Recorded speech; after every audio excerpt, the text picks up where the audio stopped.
বাইরে ভাই, ওমানে একই শুরু হলো।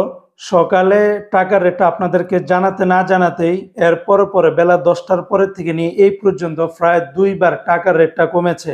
কিছুক্ষণ আগেই আবার ওমানের রিয়ালের রেটটা আরো এক লাফে প্রায় ১.৫ থেকে ২ টাকার মতো করে কমে গিয়েছে বিভিন্ন এক্সচেঞ্জে। এই মুহূর্তে বর্তমানে ওমানের সকল এক্সচেঞ্জগুলাতে ৩১০ টাকা করে আপনারা প্রতি রিয়ালের রেটটা পাবেন।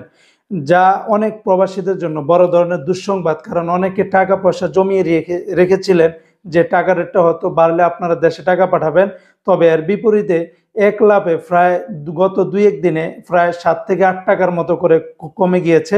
যেখানে আগে ছিল ৩১৭ টাকা, ১৮ টাকা, ১৯ টাকা। এখন সেই জায়গাতে ২ দিনের ব্যবধানে প্রায় ৩১০ টাকার ভিতরে নেমে এসেছে। এটা শুধু ওমান বিষয়টা এমন না, গোটা বিশ্বেই বর্তমানে টাকার রেটটা কমে গেছে। কেননা বাংলাদেশের টাকার মান উন্নতি হওয়ার কারণে। মনে রাখবেন, দেশের টাকার মান যখন উন্নতি হবে তখন বৈদেশিক মুদ্রার রেটটা এক লাফে অনেকটা কমে যাবে।